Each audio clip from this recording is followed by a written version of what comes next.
আপনি আমার গায়ের থেকে হাত তুললেন কেন? আমি কি আপনার গায়ে হাত তুলছি? রাবার বুলেটের দাগ এখনো আছে। বাইরে গেলে আমরা ভয় পাই না, অন্যায় করতে আসি।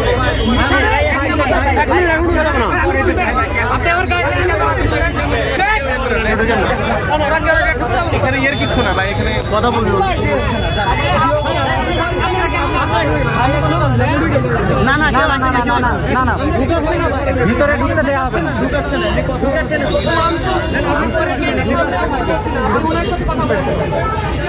এখানে মন্ত্রী একটা সুশীল আছে, আমরা অফিসে যাবো না, এখানে কথা বলবো। আমরা অফিসে যাবো না আজকে। আসছি নোয়াখালী ডুবে যাচ্ছে।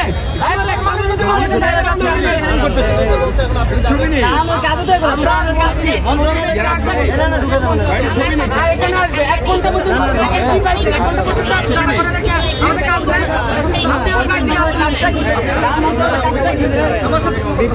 আপনি আগে আসছেন না কেন? উনি এখানে দায়িত্ব ছিল, উনি আপনি কাকে জানিয়েছেন? আমরা তো কতবার বলতেছি আপনাদেরকে যে জাস্ট আমরা সেটা বলি বলেন।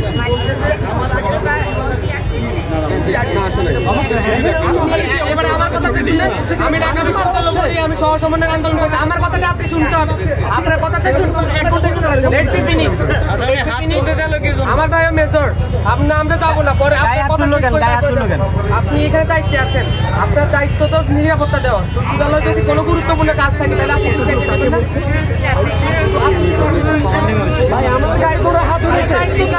ড্রাইভার কার এখানে আমাদের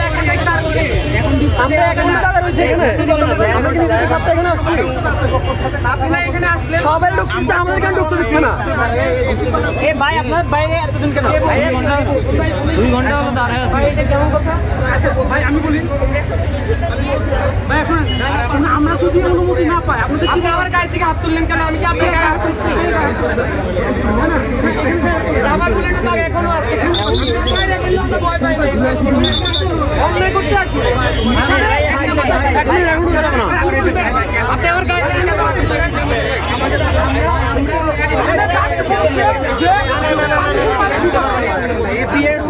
এখানে শুধুমাত্র আমার যে 1 ঘন্টা লস হবে তাই বা কেন দিবেন? আপনারে দূর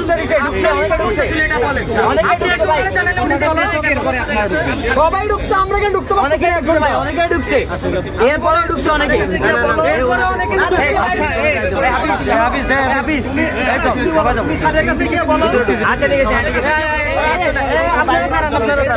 আপনারা কি বিষয় আসছেন একটু বলে যান। আমরা ফারুক আজমের সাথে কথা বলবো। আমাদের বৃহত্তর নোয়াখালী অঞ্চলতে বন্যা চলছে, ঠিক আছে? এই বিষয়টা সাদের প্ল্যানকে আমাদের প্ল্যানকে জানানোর জন্য সেটা এইটুকু, ঠিক আছে? আমি